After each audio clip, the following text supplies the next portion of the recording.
Seramai 60 pemain industri pelancongan di Pulau Kapas, Semarang, Terengganu diberi suntikan vaksin COVID-19.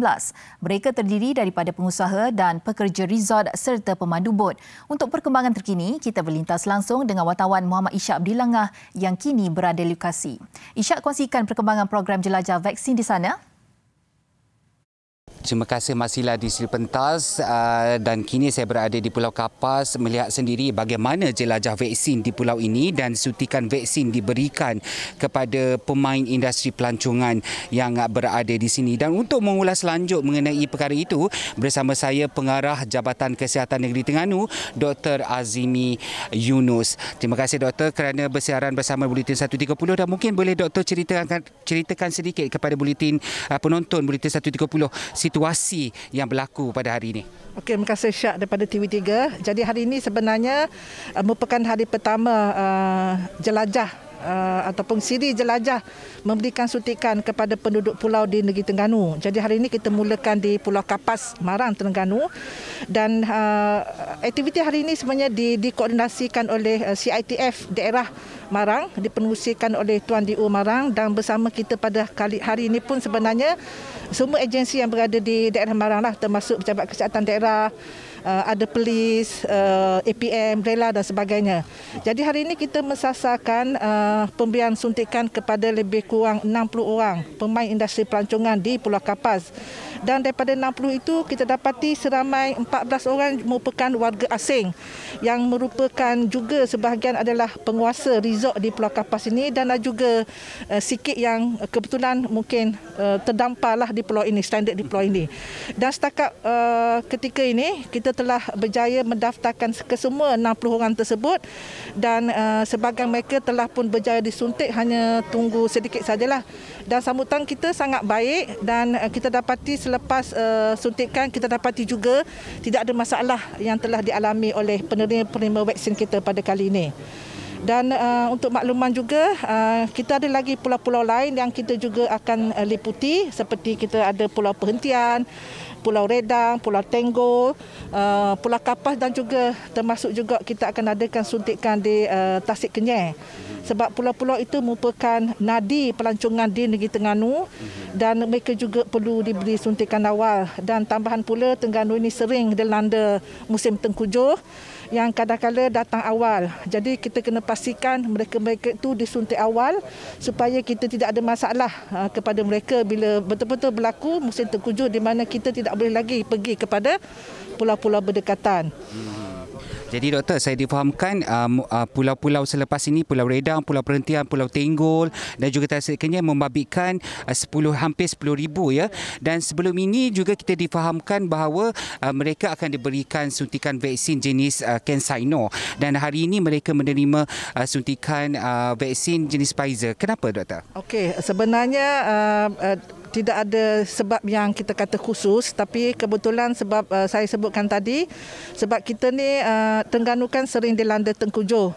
Jadi kita tak tahu bila sebenarnya masa yang tepat CanSino akan tiba. Jadi sementara kita masih ada lagi bekalan vaksin Pfizer, so kita gunakanlah bekalan vaksin Pfizer itu. Tambahan pula pulau-pulau kita ini bukanlah pulau-pulau yang berada di pendalaman. Dia masih berada di pesisir pantai yang masih kita boleh pergi dalam masa setengah jam hingga ke 2 jam. Jadi masih kita boleh pergi walaupun kita terpaksa pergi 2 kali kepada mereka. Dan ini pula reaksi penerima vaksin yang saya sempat temu bual. Kita saksikan. Harap-harap semua dapat vaksin, jadi senang dia orang boleh rentah daerah, rentah negeri seboleh-bolehnya secepat yang mungkin lah. Pasal kita dah lama sangat dah ni tak masuk, tak ada pendapatan ni dah lama sangat dah. Dari tahun lepas sampai sekarang ni, tahun lepas ada sikit, tahun ni tak ada terus. Tawakal lah sebenarnya kan. So far macam kita ni selalunya kita during monsoon tu kita ada 3 bulan lah kita tak buka lah. So bila kita ada income lebih tu normally kita simpan lah. Sebab kita dah biasa dalam 3 bulan tu kita tak ada pengunjung lah sebab dia musim tengkujuh kan. So at least kita boleh survive lah lagi. Tapi kalau simpanan lah, tapi kalau tahun depan tak buka juga tak tahulah macam mana kan. Okey doktor, terakhirlah mungkin doktor boleh memberi nasihat sedikit memandangkan kita sudah hampir menyambut Hari Raya Aidiladha.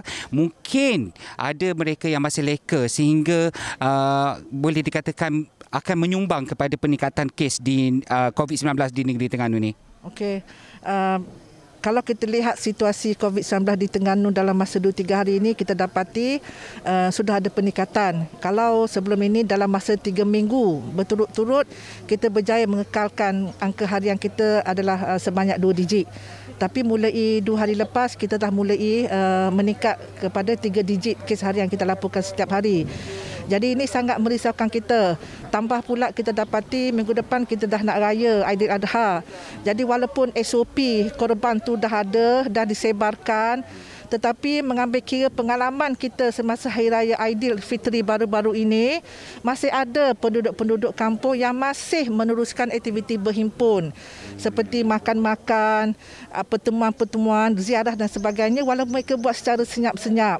Jadi itu yang kita risau sebab sekarang kes kita dah agak naik di Terengganu.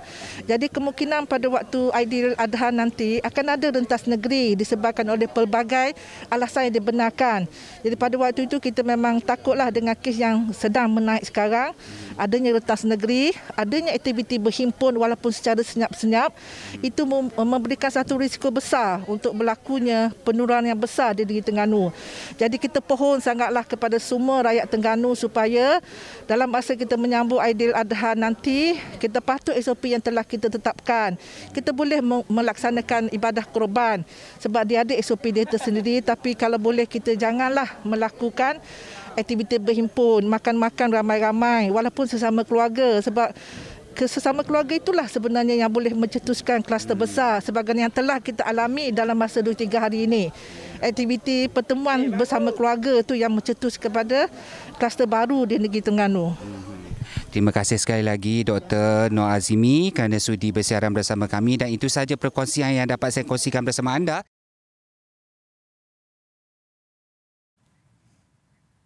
Baik, terima kasih rakan setugas Isyak di Terengganu.